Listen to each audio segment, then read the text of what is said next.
नमस्कार दोस्तों, बात करते हैं पंजाब नेशनल बैंक की 1.5% के आसपास की गिरावट यहाँ पर हुई है और स्टॉक मार्केट में भी अगर आप देखेंगे तो 1% के करीब की गिरावट यहाँ पर देखने को मिली है। बात करेंगे इस वीडियो में कि बाजार second half of the day में बुरी तरह गिरावट में रहा, इसके पीछे का कारण क्या है और दूसरी बात कि क्या पीएनबी में भी साथ में गिरावट आपको आने वाले दिनों में देखने को मिलेगी।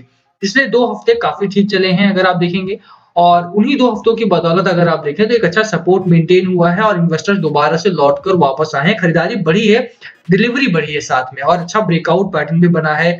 तो क्या यहाँ पे आपको खरीदारी करनी चाहिए? अगर आपने बाय कर रखा है ऑलरेडी तो क्या निकलना है बाजार के गिरावट के साथ या फिर होल्ड करें? बात करेंगे इस बारे में, साथ में चर्चा करेंगे टारगेट की और बात करेंगे खबर की भी, क्योंकि पीएनबी 2000 करोड़ रुपए यहाँ पर रेज करने वाला है। तो क्या उससे रैली आएगी यहाँ पे? उसके बारे में भी चर्चा करेंगे। चलिए शुरू करते हैं, बट उससे पहले अगर आप चैनल पे नए हो तो प्लीज चैनल को सब्सक्राइब कर दो and hit the bell icon ताकि आपको नोटिफिकेशन मिल सके। चलिए स्टार्ट करते हैं। देखिए, पीएनबी की बात करें तो पीएनबी में निवेश करने वालों को सबसे पहले ध्यान रखना चाहिए कि आप एक ऐसी कंपनी बाय कर रहे हो जो इस समय आपको डिस्काउंट में मिल रही है। यानी कि कंपनी का अगर आप बुक वैल्यू देखोगे तो 84 रुपीज का इसका बुक वैल्यू है और अभी आप कितने में बाय कर रहे हो? 40 रुपीज में आप इसे बाय कर रहे हो। तो एक तो चीज तय है कि अगर डिस्काउंटेड प्राइस से भी नीचे मिल रहा है तो कंपनी स्ट्रेस्ड है। कंपनी इस समय में थोड़ा सा आपको डिस्काउंटेड पर इसीलिए मिल रही है क्योंकि कंपनी में पहले बहुत सारे स्कैम्स हुए हैं। अभी यहाँ पर एक्टिविटी थोड़ी सी कंट्रोल्ड है। कंपनी ने भी अपने शेयर्स को बना के रखा है, बड़ी इन्वेस्टर्स के पास इसका शेयर्स है और वो धीरे धीरे करके निकाल रहे हैं और यही कारण है कि जब धीरे से ऊपर जाता है तो यहाँ पर बिकवाली आती है और स्टॉक आपका नीचे आके गिरता है दोबारा से। ये एक प्रॉब्लम ना जो भी आपके डिस्ट्रेस्ड कंपनीज हो जाती है उनमें आपको देखने को साफ मिलेगी। आप देखिए एचएफसीएल को देख लीजिए, आप एचएससीएल को सॉरी हिमालय केमिकल हो गया आपका, उसमें भी यही प्रॉब्लम है आपकी। जैसे ही वो थोड़ा सा ऊपर जाता है वैसे ही जो उसके प्रमोटर्स हैं वो शेयर डंप करते हैं और कंपनी नीचे आ जाती है। सिमिलरली वो अगेन ऊपर जाता है और दोबारा फिर डंपिंग एंड देन अगेन नीचे आ जाती है और यही चीज यहाँ पर भी देखने को मिल रही है। तो ये प्रॉब्लम नहीं है। मुझे लगता है कि अगर आप एक अच्छा स्टॉक बाय करना चाहते हैं, एक अच्छी कंपनी बाय करना चाहते हैं तो ये एक अच्छा मौका है, क्योंकि जिस तरह से पीएनबी ने पिछले 1 साल में 1.5 साल में प्रोग्रेस किया है, साफ है कि कंपनी बहुत ही जल्द आपको एक अच्छा ब्रेकआउट दिखाएगी और वो ब्रेकआउट आपको रिसेंटली देखने को मिला भी था। अगर आप यहाँ पर देखेंगे तो ये पैटर्न आपका बना के कंपनी ऊपर निकली भी थी, एक अच्छा हाई लगाया है 48 रुपीज के आसपास का। यहाँ से लगा था कि भसीन साहब के जो एक टारगेट प्राइस है 56 रुपीज का वो पूरा होता हुआ दिखाई देगा, बट प्रॉब्लम यही रही कि कंपनी निफ्टी के साथ गिरावट में आई। निफ्टी में हुआ क्रैश और साथ में पीएनबी का स्टॉक भी आपका नीचे आके गिरा है। तो बिल्कुल यहाँ पे अगर आप खरीदारी करते हो तो एक चीज तो आपको देखना पड़ेगा कि मार्केट के साथ अलाइन होकर आपका स्टॉक चलता है और अगर मार्केट के साथ अलाइन होकर चल रहा है तो साफ है कि मार्केट को आपको मैनेज करना पड़ेगा। ठीक है, तो अभी मार्केट में हुई है गिरावट तो थोड़ा सा आपको सेटल होना पड़ेगा। तो आपको सबसे पहले डिसाइड करना पड़ेगा कि क्या आपको यहाँ पर रुकना है या निकलना है। देखो, मेरी कभी भी निकलने की राय नहीं रही है पीएनबी में, स्पेशली क्योंकि बैंक अच्छा है, फंडामेंटल्स अच्छे हैं, टेक्निकल पैटर्न भी हम बात करेंगे। सबसे पहले खबरों पर लेकर के चलता हूँ। देखिए खबरें क्या है। सबसे पहले अगर आप देखेंगे तो यहाँ पर आपकी पीएनबी की खबर है। पीएनबी ने 2000 करोड़ रुपए रेज करने का फैसला लिया था लास्ट ट्यूसडे को। मैंने आपको ये खबर बताई थी और 2000 करोड़ रुपए जो 81 बॉन्ड्स के थ्रू यहाँ पर आएंगे। अभी अगर आप देखेंगे तो बहुत सारे बैंक्स जो हैं वो अभी इस समय पे फंड रेज कर रहे हैं और जब भी ये फंड रेजिंग होती है तो प्रॉब्लम ये आती है कि इकोनॉमी से मनी सप्लाई जो है वो स्क्वीज होती है और इसी स्क्वीजमेंट में अगर आप देखें तो बाजार थोड़ा सा स्ट्रिक्ट हो जाता है, बाजार एक रेंज बना लेता है और यही चीज आपको इस समय मार्केट में देखने को मिलेगी भी। बाजार में गिरावट नहीं हो रही, बाजार करेक्शन में है इस समय पे थोड़ा सा जरूर, बट दैट्स बिकॉज कि यहाँ पर स्क्वीज कर रहे हैं मार्केट को स्ट्रिक्टली एक रेंज में ला रहे हैं और वो तभी हो पाएगा जब मार्केट से इकोनॉमी से मनी सप्लाई कम हो पाएगी। थोड़ा सा भी अगर आपने इकोनॉमी के बारे में, इकोनॉमिक्स के बारे में थोड़ा बहुत अगर आपने पढ़ा होगा तो आप समझ पा रहे हैं कि मनी सप्लाई को कंट्रोल करना कितनी बड़ी प्रॉब्लम है और कितना ज्यादा जरूरी है। इन्फ्लेशन का डेटा आया लास्ट वीक अगर आपको याद हो तो यूएस में, और अमेरिका इंडिया की भी अगर आप बात करें तो पिछले 1 से 2 हफ्तों के पहले नवंबर 26 के आसपास आपका इन्फ्लेशन का डेटा आया था और डेटा वही था कि क्योंकि इन्फ्लेशन बढ़ रहा है, फूड अगर देखेंगे फूड आइटम्स के इन्फ्लेशन बढ़ रहा है एंड होलसेल इन्फ्लेशन अगर आप देखेंगे तो दोनों ही बढ़ रहे हैं इस समय पे। प्रॉब्लम यही है, उसको कम करने के लिए मनी सप्लाई को स्क्वीज करना पड़ेगा और मनी सप्लाई जब नीचे जाएगा तो मार्केट में इस तरह की वोलेटिलिटी आपको देखने को मिलेगी। 17,800 से लेकर के नीचे रेंज जो 17,000 के आसपास का है, इसके बीच में आपका मार्केट जब तक है मुझे नहीं लगता कि आपको कोई भी प्रॉब्लम की टेंशन लेने वाली, स्ट्रेस लेने वाली बात है। अगर ये अपर साइड ब्रेकआउट देता है अग्रेसिवली बाय करो, यहाँ पर आपको लिए बहुत ज्यादा जितना पैसा उतना डालो, कोई दिक्कत वाली बात नहीं है। मतलब जितना पैसा उतना डालो का मतलब ये है कि जितना पोर्टफोलियो है सारा का सारा उसमें निवेश कर सकते हो। ये नहीं कि घर से भी ले आओ, नहीं, पोर्टफोलियो में जितना पैसा है आप उतना निवेश कर सकते हो इसमें। अगर ये नीचे आता है तो जो भी आपके डिस्ट्रेस वाली कंपनी है, जो ओवर वैल्यूड कंपनीज है, उनको बेचो और सिर्फ वैल्यूड कंपनीज को रखो। वैल्यू वाली कंपनी यानी कि जैसे पीएनबी हो गई, यहाँ पर फंड रेजिंग की खबर है।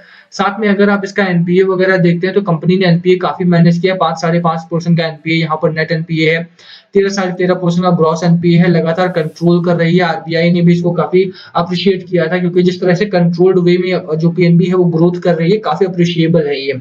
रिसेंटली अगर आप देखेंगे थोड़ी वोलेटिलिटी बढ़ी है ड्यू टू कोविड लॉकडाउन, क्योंकि बैंकिंग सेक्टर ने प्रोविजंस काफी ज्यादा किए, मोरेटोरियम हो गया, लोन रीपेमेंट वगैरह यहाँ पर नहीं हो पाई है, और उसकी वजह से थोड़ा सा अगर आप देखेंगे तो पिछले 1-2 क्वार्टर थोड़ा ठीक रहा था। उसके मार्च में जब लॉकडाउन लगाया गया दोबारा से, तो उसके बाद थोड़ा सा आपका एनपीए एक क्वार्टर के लिए बढ़ा जरूर था, पर अब दोबारा से यहाँ पर रिडक्शन देखने को मिल रहा है।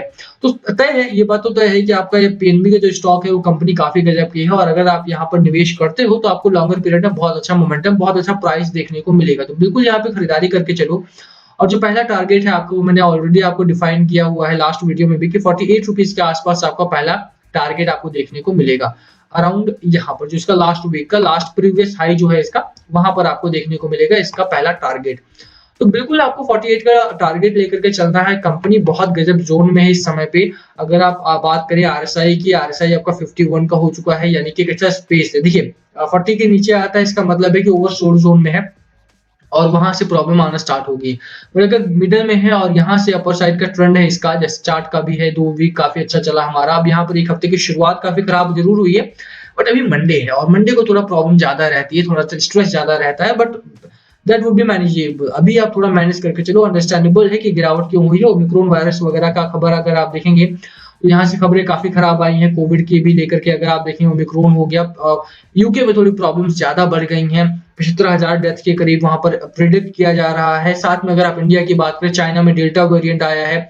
मतलब पता नहीं चल रहा कि ये लोग इंटरनेट एक्सप्लोरर तो नहीं चला रहे हैं कहीं, कि इतना लेट इनके पास डेल्टा आ रहा है ना। तो प्रॉब्लम तो है। चाइना अभी अगर डेल्टा बता रहा है तो फिर इंडिया में ओमिक्रॉन आ चुका है, यूके में ओमिक्रॉन आ चुका है, तो थोड़ा सा चाइना शायद डेटा छुपा रहा है हमेशा की तरह। वो हमारे लिए कोई प्रॉब्लम नहीं है। देखो मुझे नहीं लगता कि आपको, अगर आप मार्केट में इन्वेस्टर के तौर पे आए हो तो आपको इस चीज से थोड़ा डरना चाहिए। अगर आप संडे की खबर सीएनबीसी को लगा के देखोगे तो वो लोग बोलेंगे नहीं कुछ नहीं है, सब अच्छा है, मार्केट अच्छा चलेगा। बट अभी आप अगर लगा के देखोगे तो वो बोलेंगे कि ओमिक्रॉन की वजह से बाजारों में गिरावट हुई है। तो प्रॉब्लम मुझे लगता है कि ओमिक्रॉन की नहीं है, प्रॉब्लम है एफआईआई लगातार बिकवाली में है, इनकी है। और जब तक ये बिकवाली में रहेंगे तब तक थोड़ी सी गिरावट बाजार में आएगी, और बाजार के बाद पीएनबी में भी थोड़ी वोलेटिलिटी आपको देखने को मिलेगी। बट उस वोलेटिलिटी में आपको एवरेज करना है, होल्ड करना है, स्टे करना है। निकलने की सलाह मेरी बिल्कुल भी नहीं रहेगी। 2000 करोड़ का यहाँ पर फंड रेजिंग की खबर है, और जैसे ही कंपनी फंड रेज करती है उसके बाद कंपनी का कैश फ्लो बढ़ेगा, साथ में एनपीए गिरावट में आएगा और यहाँ पर इन्वेस्टमेंट आएगी। तगड़ी इन्वेस्टमेंट होने वाली, खरीदारी करके चलो, स्टॉक आपका अच्छा चलने वाला है। डिलीवरी की ही बात करें, डिलीवरी अभी भी एवरेज है 24%, उससे पहले 24%, उससे पहले 24 अराउंड, उससे पहले 17%, 15%, उससे पहले 20%। तो डिलीवरी अगर पिछले 3 दिनों में देखोगे बढ़ी है, और ये एक अच्छी खबर है। अगर डिलीवरी बढ़ती है तो उससे एक अच्छा मोमेंटम क्रिएट होता है, और उस मोमेंटम में ही आपको खरीदारी करनी चाहिए। सेंटीमेंट अभी भी पॉजिटिव है ओवरऑल पीएनबी को लेकर के, तो बिल्कुल खरीदारी की जा सकती है। जैसा मैंने बोला, निफ्टी 50 का एक रेंज बाउंड ट्रेडिंग है यहाँ पे। ओमिक्रॉन की वजह से थोड़ा बहुत वोलेटिलिटी बढ़ सकती है। 17 के नीचे जब तक नहीं जाता है, स्ट्रिक्टली मैं बोल रहा हूँ यहाँ पे, 17 के नीचे जब तक क्लोजिंग नहीं आती है तब तक के लिए कम से कम अपने पोर्टफोलियो को बहुत ज्यादा एनालाइज नहीं करना है, ओवरली एनालाइज करके नहीं बेचना है कि कोई स्टॉक बहुत अच्छा प्रॉफिट दे रहा है तो निकाल दिया, कोई स्टॉक लॉस में है तो उसको रखे रहो, ऐसा नहीं करना है। थोड़ा सा संभल के चलना है। स्टॉक अगर रेजिस्टेंस फेस कर रहा है कहीं पे बार बार उसको निकाल दो पोर्टफोलियो से। अगर कोई स्टॉक अच्छा है और अच्छा सपोर्ट मेंटेन हो रहा है वहां पे, तो होल्ड करके रखो, क्योंकि ये बाजार आपको सपोर्ट और रेजिस्टेंस की वैल्यू बता रहे, स्टॉप लॉस की वैल्यू बता रहे। स्टॉप लॉस स्ट्रिक्टली लगाओ, बैठे रहो, होल्ड करो। पीएनबी जैसे स्टॉक में अगर खरीदारी की है, 38, 36 का स्ट्रॉन्ग रेजिस्टेंस है यहाँ पे, सॉरी सपोर्ट है यहाँ पे, बिल्कुल आपको ये सपोर्ट क्रिएट करेगा। होल्ड करो, गिरावट हुई है बट दैट डजंट मीन कि ऑफलोड करना है। खरीदारी करने की सलाह है, 48 का टारगेट है, खरीदारी करके चलो, होल्ड करो। बाकी अगर आपने खरीदारी कर रखी है तो बाकी last call always be yours. क्या है आपकी स्ट्रैटेजी स्टॉक को लेकर के, प्लीज कमेंट करके शेयर करना। वीडियो को यहीं खत्म करते हैं। पसंद आए तो लाइक करना, चैनल पे नए हो तो सब्सक्राइब किए बिना मत जाना। Thank you for watching and yes please comment, अगर कुछ पूछना हो तो